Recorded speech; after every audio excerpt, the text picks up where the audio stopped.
Você já está aberto em Romanos capítulo 10, eu leio com você a partir do versículo 9. Diz assim a palavra de Deus: se com tua boca confessares Jesus como Senhor, e em teu coração creres que Deus o ressuscitou dentre os mortos, serás salvo. Porque com o coração se crê para a justiça e com a boca se confessa a respeito da salvação. Porquanto a Escritura diz: todo aquele que nele crê não será confundido. Pois não há distinção entre judeu e grego, uma vez que o mesmo é o Senhor de todos, rico para com todos os que o invocam. Porque todo aquele que invocar o nome do Senhor será salvo. Como, porém, invocarão aquele em quem não creram? E como crerão naquele de quem nada ouviram? E como ouvirão se não há quem pregue? E como pregarão se não forem enviados? Como está escrito: quão formosos são os pés dos que anunciam coisas boas. Até aqui, amém. Preciso relembrar com você o contexto em que Paulo está dizendo essas palavras. Paulo está tratando aqui de um assunto, meus irmãos, no capítulo 10 de Romanos, que é o seguinte: judeus, israelitas, descendentes da promessa, descendentes de Abraão, Isaque e Jacó, não estavam aceitando a pregação do Evangelho. Não estavam crendo que Jesus é o Messias, que Jesus é o Senhor. Então Paulo está conversando com os irmãos de Romanos sobre esse assunto. Olha, Paulo começa dizendo lá no capítulo 10, o meu desejo é que todos eles creiam, mas isso não está acontecendo. Isso não está acontecendo. Muitos judeus não reconheciam Jesus como Filho de Deus, como Messias enviado do céu para remir os pecados. Muitos judeus permaneciam apegados à lei e não entendiam que a salvação vem pela graça que Jesus trouxe. Tentavam se justificar por intermédio da lei. E isso não é só uma questão de não aceitar a pregação, de respeitar a opinião do outro. A questão não é essa. Paulo está dizendo aqui o seguinte: eles estão perdendo a salvação. Eles estão caminhando para a condenação, porque não estão entendendo que Jesus é o Senhor. Então, diante disso, Paulo faz 3 afirmações importantíssimas que os judeus, os romanos daquela época precisavam saber, e eu e você precisamos saber. A primeira afirmação que Paulo faz é: como alguém é salvo, ou usando um termo que a gente gosta muito, como alguém se converte? Como que se dá a conversão? Tem gente que acha que conversão é trocar de religião. A pessoa estava na religião A, se tornou evangélica e se converteu. A pessoa estava na religião B, C, D, E, F, se tornou evangélico e se converteu. Isso não é conversão. Tem gente que acha que a pessoa não ia numa igreja, de repente começou a ir numa igreja, se converteu. Isso não necessariamente é conversão. Então Paulo vai relatar aqui de uma maneira muito objetiva, muito clara, o que é conversão. Primeira coisa, conversão é confessar Jesus como Senhor. Conversão é reconhecer que Jesus é Deus, é reconhecer que Jesus é o Filho de Deus, que Ele é o Rei dos Reis, que Ele é Senhor dos Senhores. Confessar Jesus é necessário para a salvação. Fundamental. E não é simplesmente dizer, é uma postura de submissão. Dizer que Jesus é Senhor é dizer que nós somos servos, que nós nos submetemos a Ele, que nós a partir de agora vamos obedecê-lo. Pressupõe isso. Isso é confessar Jesus como Senhor. Pressupõe obediência, submissão, uma vida debaixo da orientação de Jesus. Isso é confessar Jesus como Senhor. Segunda coisa que acontece numa real conversão, num processo de salvação, como alguém é salvo, é crer que Deus ressuscitou Jesus dos mortos. Paulo diz isso no versículo 10, faz essas duas afirmações, versículo 9. Se com tua boca confessares Jesus como Senhor, e em teu coração creres que Deus o ressuscitou dentre os mortos. Então a confissão de que Jesus é Senhor e a fé na ressurreição. Por que isso é importante? Crer na ressurreição. Crer que Jesus foi ressuscitado dos mortos pressupõe declarar que Jesus morreu. Que Jesus estava morto e não está mais. Que Jesus passou pela morte, mas ressurgiu. Crer que Jesus ressuscitou é crer que Jesus morreu. E Jesus foi morto na cruz. Muitas pessoas não duvidam da morte de Jesus, mas tropeçam na ressurreição.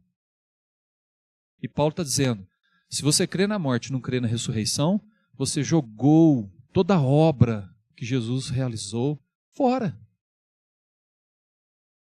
Aliás, Paulo vai além. Paulo diz lá em 1 Coríntios capítulo 15, versículo 19, se uma pessoa não crer na ressurreição, é o mais infeliz de todos os homens. Porque o que sustenta a nossa fé é crer que Jesus foi ressuscitado por Deus. Deus, com seu poder, confirmou a morte de Jesus pelos nossos pecados, ressuscitando ele dos mortos. Então, pressupõe confessar que Jesus é Senhor, crer que Deus o ressuscitou dos mortos. Na verdade, o que Paulo está dizendo é que nós precisamos crer na obra de Jesus. Nos submetermos a quem Ele é, Senhor e Deus, e crer no que Ele fez, no que Ele realizou. Isso é requisito para alguém ser salvo. Quem confessa Jesus como Senhor e crê na sua obra salvadora, sai da condição de pecador, condenado, para uma condição de salvo pela graça. Isso é conversão. Então, se alguém um dia perguntar para você, o que é conversão? É sair de uma igreja e ir para outra. É sair de uma religião e ir para outra. Não ia na igreja, de repente vai e converteu. Não, conversão, meus irmãos, é isso. É uma pessoa que estava escravizada pelo pecado, condenada como preço do pecado. Mas agora em Jesus, ela é salva pela graça. Isso é conversão. Uma pessoa que ia para o inferno e agora vai desfrutar do céu. Uma pessoa que não tinha esperança, agora tem. Uma pessoa que não podia se achegar a Deus, agora foi justificada e pode se achegar a Deus. Uma pessoa que não sabia como se livrar dos pecados, agora em Jesus Cristo, se livra do peso do pecado. Isso é conversão. Isso é conversão. E é muito importante, meus irmãos, eu queria dizer isso para você, eu queria que você olhasse para mim agora. É muito importante que as pessoas verbalizem a fé em Jesus.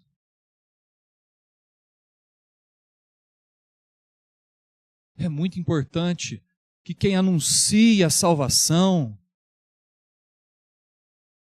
incentive a pessoa, estimule a pessoa a crer em Jesus de alguma forma, acompanhando, visitando, orando, lendo a Bíblia, pregando a palavra de Deus, mas no momento oportuno estimulando essa pessoa a declarar que Jesus é Senhor e que crê na sua obra, que Ele viveu, morreu, veio a esse mundo, deu a sua vida e foi ressuscitado pelo Pai. É importante levarmos as pessoas a verbalizarem isso. Por isso a pública profissão de fé. Por isso trazermos as pessoas que não creem aqui à frente, para elas dizerem, Jesus é o Senhor da minha vida.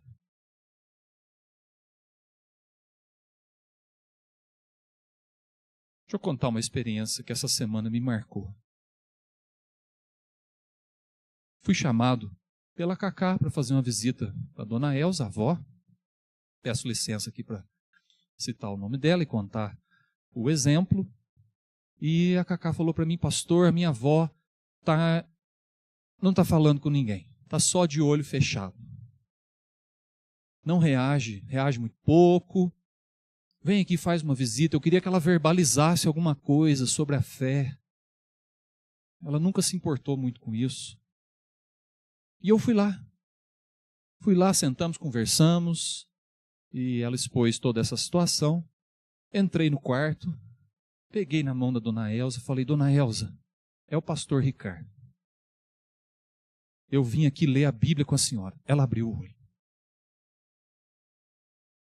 Eu vim aqui para a gente buscar Jesus. Ela falou: eu quero buscar Jesus. Ela não estava falando? Falou. Eu perguntei para ela: Dona Elza, a senhora sabe quem é Jesus? Ela falou assim para mim: Jesus é o Filho de Deus que veio ao mundo. A senhora crê em Jesus? Eu creio. A senhora confia em Jesus? Eu confio. Falei: então vamos ler o Salmo 46. Vocês lembram como é que começa o Salmo 46? Como? Deus é o nosso refúgio e fortaleza, socorro bem presente nas tribulações. Eu falei: Deus é o nosso refúgio e fortaleza. Ela espontaneamente falou: Deus é o nosso refúgio e fortaleza. Aí eu falei: socorro bem presente na tribulação. Ela espontaneamente falou: socorro bem presente na tribulação. Eu falava parte do versículo, ela repetia espontaneamente. Não mandei ela fazer isso. Meus irmãos, uma pessoa que não estava falando pouco, reagiu ao nome de Jesus. Reagiu à leitura da palavra de Deus. Foi sensacional. A dona Elza completa 99 anos agora em dezembro. E ela invocou o nome de Jesus. Vocês percebem, meus irmãos, a importância disso? Você tem algum idoso na tua casa, na tua família, que você não tem certeza se ele ou ela um dia invocaram o nome de Jesus? Declararam: eu confio no Senhor Jesus, a minha vida está nas mãos do Senhor Jesus. Você tem alguém na tua família que você não tem convicção de que ela é de Jesus? O tempo está passando, meus irmãos. O dia da oportunidade é hoje. Jesus chama a gente a sermos os atalaias, a sermos os bem-aventurados que vão levar a mensagem do Evangelho, e a gente precisa caminhar com as pessoas nesse sentido, estimularmos as pessoas a verbalizarem, a clamarem o nome de Jesus, porque só há salvação em Jesus, meus irmãos. Nós precisamos parar de cultivar essas ideias malignas, de que, nossa, minha avó é uma pessoa tão boazinha, o meu tio, o meu cunhado é uma pessoa tão boa, Deus tem um lugar para ele no céu. Tem sim, meus irmãos. Se ele crer em Jesus, se ele confessar Jesus como Senhor, senão não vai. O caminho é esse, não há outro caminho.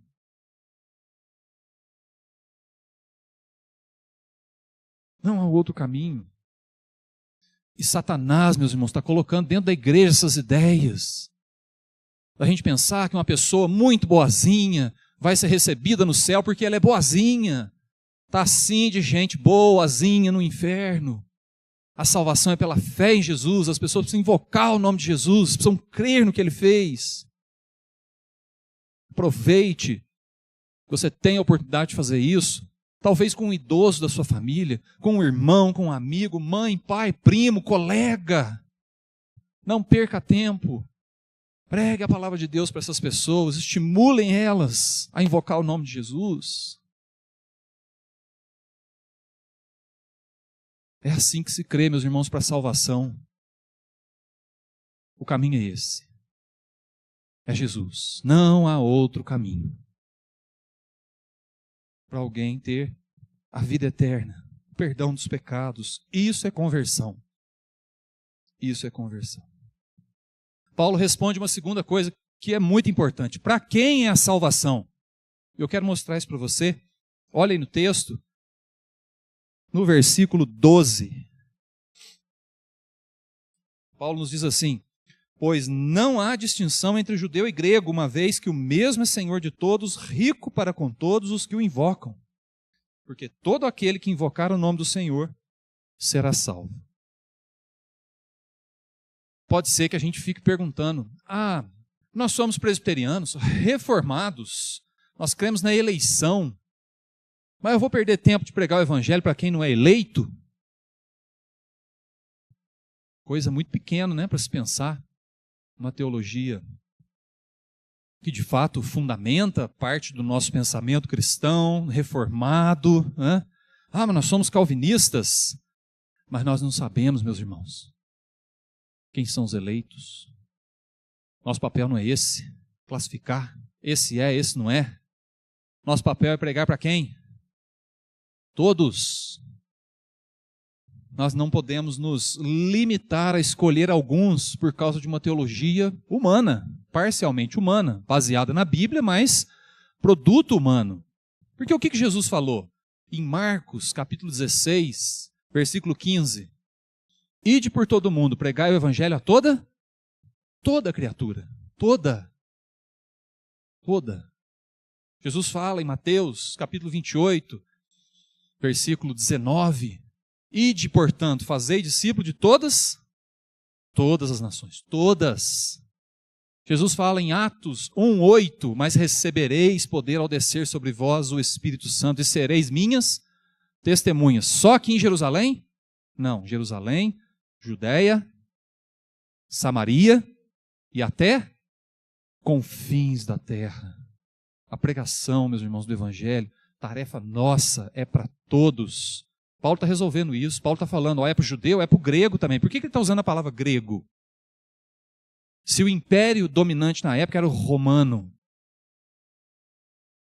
Porque o pensamento cultural dominante era o pensamento helenista, herança do domínio grego. Então, quando ele fala grego, ele fala, o mundo pensante de hoje precisa ouvir do Evangelho. O judeu também, mas o grego, todo mundo por aí que vive nessa cultura imersa na herança dos helenistas, precisa ouvir falar de Jesus. Todos. Judeu também. Quem não é judeu também. E que bom que pensaram assim, porque o Evangelho chegou até nós não somos judeus, até onde eu sei. Pode até ser, né, que alguém aí para trás tem o pé lá no judaísmo. Até onde eu sei, a maioria aqui não é, ou não foi, ou não tem origem, linhagem. E o Evangelho chega até nós, meus irmãos. Nós somos fruto desse pensamento de que o Evangelho deve ser anunciado para todos. Todos. E quem ouvir, crer, confessar Jesus, invocar o nome do Senhor, será salvo. Aleluia. Então nós temos ali o processo da salvação. Como que se dá? Crendo, confessando. Para quem que é a salvação? Para todos. Para todos. Mas aí o final do texto traz um problema. Olha aí comigo o problema que Paulo coloca para nós. Depois do versículo 13, onde ele diz que todo aquele que invocar o nome do Senhor será salvo. O evangelho não é só para o judeu, é também para o grego.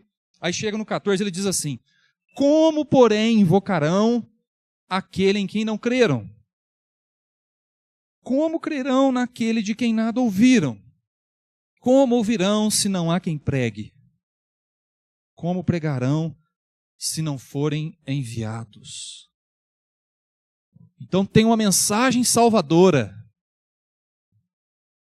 que alcança o coração, quebranta o coração, leva ao arrependimento. Essa pessoa crê, confessa, é salva. Tanto judeu quanto grego. Mas tem um problema.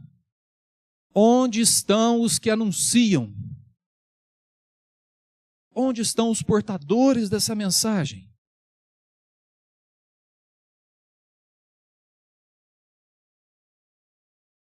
E a pregação acontece, a fé vem pelo ouvir a palavra de Deus. E se eles não ouvirem, como é que eles vão crer?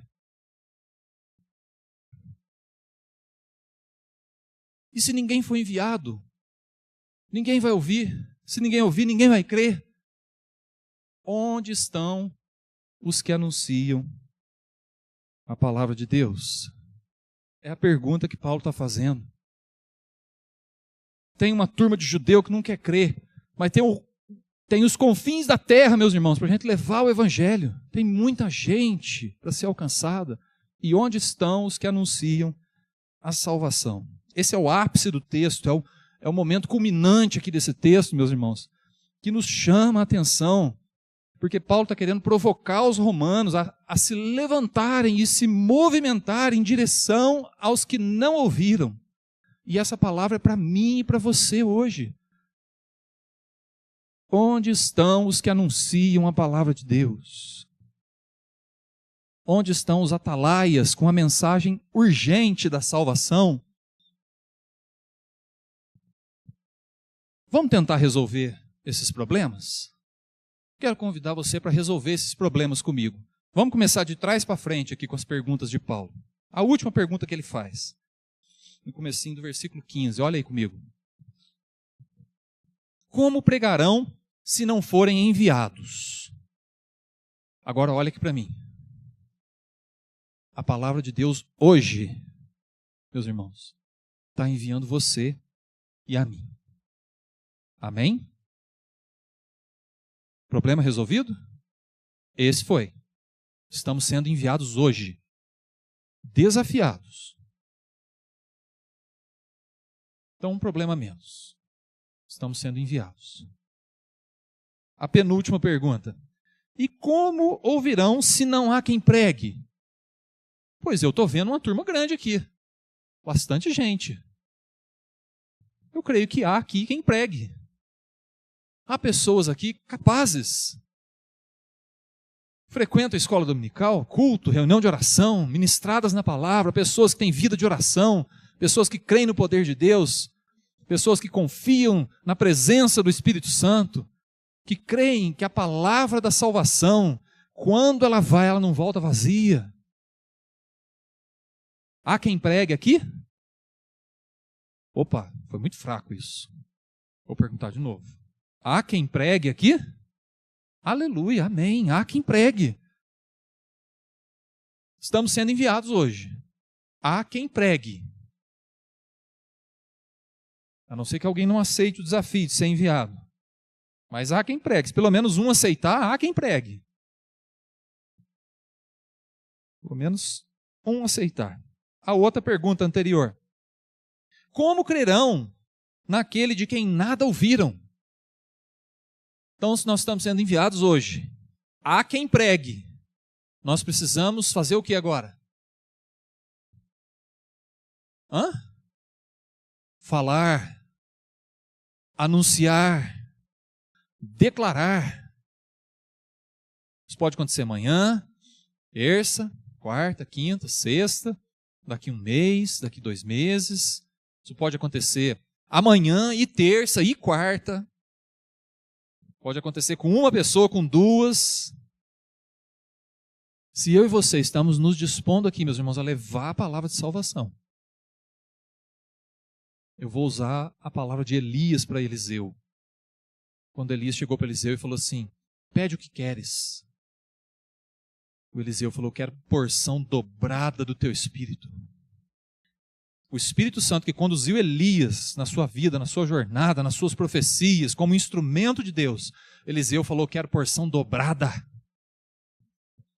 Sabe o que o Elias respondeu para ele? Dura coisa pediste. Em outras palavras, Elias estava dizendo assim, olha, te prepara. Se você está se dispondo hoje a ser um instrumento nas mãos de Deus, a ser um instrumento nas mãos do Espírito Santo, te prepara. Deus vai usar a tua vida.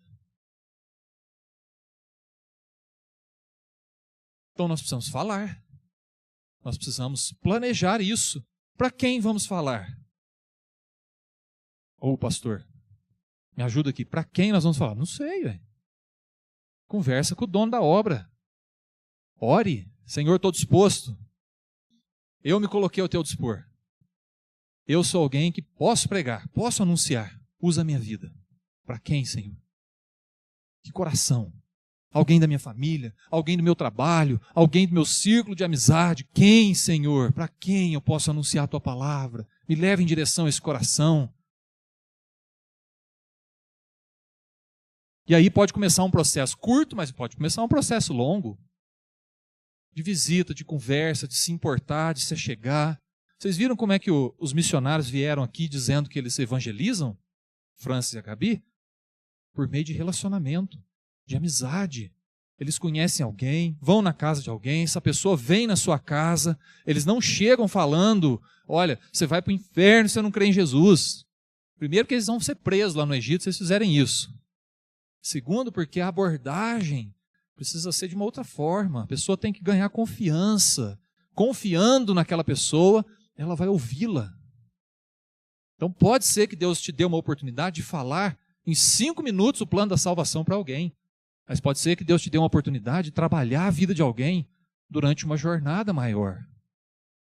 Siga trabalhando, se disponha. É isso que o texto aqui está nos dizendo, que nós precisamos nos movimentar, levantar do sofá e ir em direção a quem não conhece. Isso pode custar tempo? Vai custar tempo. Vai custar um esforço da nossa parte. Uma visita, uma oração, comer uma pizza junto. Vai custar, meus irmãos. A pergunta é, nós vamos pagar esse preço? Do nosso tempo, da nossa rotina, de colocar na nossa agenda, compartilhar o evangelho com alguém? Essa é a pergunta que Paulo está falando. Paulo está incentivando os romanos a se movimentarem em direção aos que nunca ouviram. Então aqui nós temos um problema ainda não resolvido. 2 nós resolvemos, né? Estamos sendo enviados. Há quem pregue? Há. Agora eles vão ouvir? Aí vai depender da nossa iniciativa, da nossa conversa com Deus. Oração, meus irmãos. Regue a missão, regue a sua responsabilidade de pregar o evangelho de oração. Eu li esses dias, meus irmãos, fiquei impactadíssimo. Uma frase de um autor dizendo assim que a maioria das pessoas ora para fazer uma grande obra, mas elas não sabem que a grande obra é a oração. A gente acha que chegar no coração e compartilhar o evangelho é a grande obra, meus irmãos. A grande obra é vir orando por isso a vida toda. Joelho no chão, lágrimas, é buscando o Espírito Santo. É uma vida de oração que sustenta uma vida de missão. Não ore e você não vai ser bem-sucedido. Não converse com o dono da obra, você não vai saber o que falar. Por isso o que sustenta a missão é joelho dobrado, é oração. Porque a gente vai se conectar com o Senhor da obra. A gente vai se conectar com o Deus da missão. E a primeira pergunta que Paulo fez, como porém invocarão aquele em quem não creram? Também não está resolvido esse problema, mas pretendemos resolvê-lo. Pretendemos resolvê-lo. Meus irmãos, a palavra hoje é um incentivo para mim e para você nos movimentarmos em direção àqueles que não conhecem. Sermos instrumentos nas mãos de Deus. Os versículos que seguem aqui, Paulo vai dizer que os judeus rejeitaram a palavra da salvação. Mas eles ouviram. Eles ouviram. Foram um povo rebelde, mas eles ouviram. E aí não nos cabe forçar alguém a se arrepender. Tarefa de Deus. O semeador saiu a... É o nosso trabalho, meus irmãos, semear a palavra de Deus. Deixar o Espírito Santo agir. Fazer o restante da obra, aquilo que não nos cabe, levar ao arrependimento. Cabe ao Espírito Santo. Mas o que Paulo está dizendo é que essa oportunidade não vai chegar para alguém se nós não nos levantarmos, se nós não nos movimentarmos, se nós não orarmos por missões. A gente pode ofertar para missões, que é uma bênção. A gente pode orar pelos missionários que estão longe, mas nós não podemos terceirizar esse trabalho, jamais. Nós não podemos pensar assim, não, eu estou contribuindo com o missionário que está levando a palavra de Deus. Pronto. A Kelly incentivou a gente no louvor a orar por Poços de Caldas, por amor de Sião, por amor de Poços de Caldas. Quantas pessoas aqui carecem de ouvir a palavra de Deus? O que te motiva a compartilhar o evangelho com alguém? Eu queria te dar algumas motivações para a gente encerrar. Primeira, Jesus mandou. Deveria ser suficiente para nós. Porque não evangelizar, meus irmãos, prestem atenção, não evangelizar é desobedecer uma ordem de Jesus. Jesus mandou. Jesus não pediu. Jesus não falou, se der tempo você vai.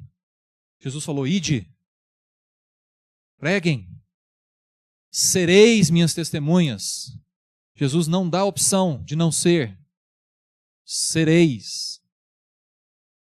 Primeira motivação, Jesus mandou, meus irmãos. É a obediência ao Mestre, é a obediência ao Senhor da nossa vida. É submissão àquele que entregou sua vida por nós. E não tem a menor comparação o sacrifício que Jesus fez por nós ao sacrifício que nós vamos fazer levando a palavra de Deus para outras pessoas. Qual é o valor, meus irmãos, do Evangelho, do reino de Deus para você? Aqui é uma segunda motivação que eu dou. Quanto custa o Evangelho? Tem um cântico que a gente canta que fala, eu nunca saberei o preço.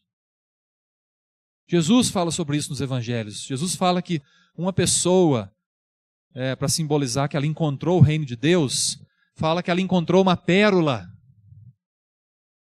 E lá onde estava aquela pérola, ela vendeu tudo que ela tinha. Comprou aquele pedaço de terra para ter acesso àquela pérola. O que o texto está dizendo? O que Jesus está nos dizendo? Que o reino de Deus, o Evangelho, a obra de Deus, vale o quê? Tudo. Tudo. Vale tudo. Eu posso dar tudo para conquistar o reino de Deus, para ter o reino de Deus, para ter a salvação. Meus irmãos, vale tudo. Qual é o valor do reino de Deus para você? Do Evangelho, a mensagem que você carrega. Ela vale tudo. Se alguém partir dessa vida sem encontrar com Jesus, essa pessoa perdeu tudo. Se alguém partir dessa vida, ainda que pobre, ainda que sem muitas riquezas materiais, ainda que sem sucesso, ainda que sem um título de uma universidade, ainda que sem um canudo de uma faculdade, mas se ela tiver o Evangelho, se ela tiver Jesus, tiver a salvação, ela tem tudo. Ela tem tudo.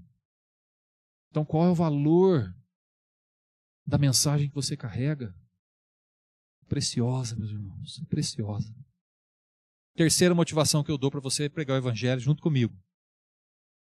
Ao pregarmos o Evangelho, meus irmãos, o nome de Deus é glorificado. A palavra de Deus diz que quando uma pessoa se entrega a Jesus, quando uma ovelha é resgatada, o que acontece lá no céu, meus irmãos? Júbilo, festa. O nome de Deus é glorificado. O inferno é derrotado. Satanás perde. Jesus vence. Deus triunfa. É motivação suficiente? Precisamos dar mais alguma?